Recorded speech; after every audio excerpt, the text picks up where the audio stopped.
선승이 불법을 떠받드는 제자에게 붓다를 만나면 붓다를 죽이라고 말하면 한편으론 놀라면서 다른 한편으론 어떤 심오한 뭔가가 숨어 있으리라는 생각에 정신이 번쩍 듭니다. 그래서인지 이 말은 크게 히트를 치며 오늘날까지 유행하고 있습니다. 붓다를 만나면 당연히 무릎을 꿇고 예를 갖춰 가르침을 청하는 것이 도리일 것입니다. 그런데 어째서 붓다를 죽이라는 것일까요? 여기에는 익히 아시다시피 불법에 대한 집착을 버리라는 의미가 내포되어 있습니다. 나룻배가 강을 건너는 수단인 것처럼 불법 역시 수행의 도구에 불과하니까요. 그런데 이런 피상적인 의미 외에도 한 가지가 더 있습니다. 그것은 논리학에서 말하는 권위에 대한 모순입니다. 이는 권위가 있는 사람의 말은 무조건 옳을 것이라는 섣부른 판단을 경계한 것입니다.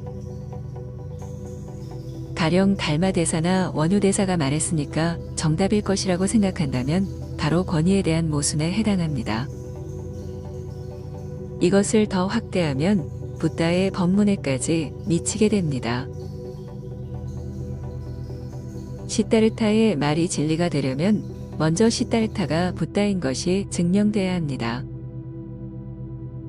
그런데 그 증명을 주변의 다른 제자들이 하면 안 됩니다. 무조건 시타르타를 평가하는 본인이 스스로 증명해야만 논리적 모순이 없게 됩니다. 그렇다면 붓다를 알아봐야 하는데 사실상 중생들은 그럴 능력이 전혀 없습니다. 장님이 눈을 뜬 사람을 알아볼 수 없는 것과 같은 이치입니다.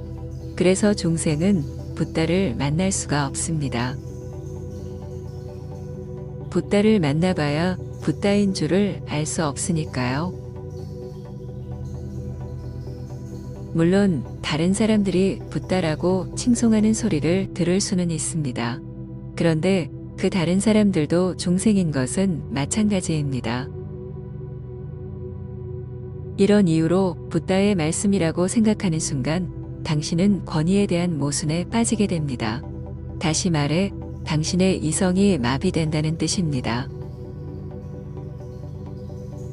당신은 붓다를 알아볼 눈도 없고 더군다나 붓다가 말했다는 불경의 진위도 가릴 수 없습니다.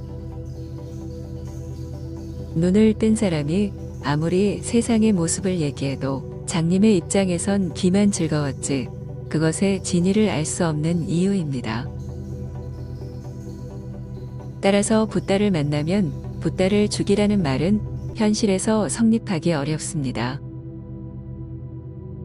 하지만 우리는 여기서 커다란 교훈을 하나 얻게 됩니다.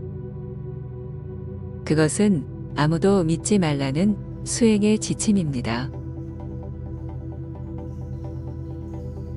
수행자는 모름지기 자기 자신의 합리적인 이성을 제외하고는 어느 누구의 말도 믿지 말아야 합니다. 여기에 방점을 찍은 것이 데카르트의 합리론이고 이것을 잣대로 주관과 객관을 통합한 것이 칸트의 인식론이고 의심을 활용해 논리적 추론을 이끌어낸 것이 헤겔의 변증법입니다. 아무튼 수행의 첫 발은 아무도 믿지 않는 데서 시작합니다. 그런데 거의 대부분의 수행자들은 자신의 스승을 믿고 그 스승의 계보에 등장하는 기라성 같은 선지식들을 믿습니다. 그리고 더 거슬러 올라가서 석가세존을 철석같이 믿고요. 존경심 정도는 괜찮지만 그분들이 깨달았다고 믿는 순간 당신의 수행은 일종의 신앙처럼 변질되고 맙니다. 그래서 그런 수행에서 나오는 체험들 역시 일종의 성령 체험과 같은 환영이 될 수밖에 없습니다. 열반, 해탈, 절대, 참나 같은 데서 진리적 자각이 일어나지 않는 이유가 여기에 있습니다. 요컨대 끝없는 의심을 통해 스승을 선별하고 제자가 된 이후엔 마땅히 스승을 존경하고 따르되 진리에 있어서만큼은 의심을 놓아서는 안 됩니다. 이것이 붓다를 만나면 붓다를 죽이라라는 명제에서 얻을 수 있는 지혜입니다. 중생이 가진 수행의 무기는 오직 의심 하나뿐입니다. 눈은 안 보여도 의심이라도 있기에 이곳저곳을 더듬어 앞으로 나아갈 수 있습니다. 그런데 의심마저 놓는다면 어찌 수행을 해나갈 수 있겠습니까? 의심은 이성의 주된 동력입니다. 그래서 의심이 멈추면 이성의 엔진은 꺼집니다. 그러니 의심하고 또 의심하세요. 그래서 의심할 수 없는 지경까지 이르면 암만 남으면서 깨달음이 열리게 됩니다. 이때 그 알미 진리적 자각인지 판단하는 기준이 바로 제1원인인 것입니다. 당신은 단예 소피아의 모든 영상을 의심으로 보고 계시나요?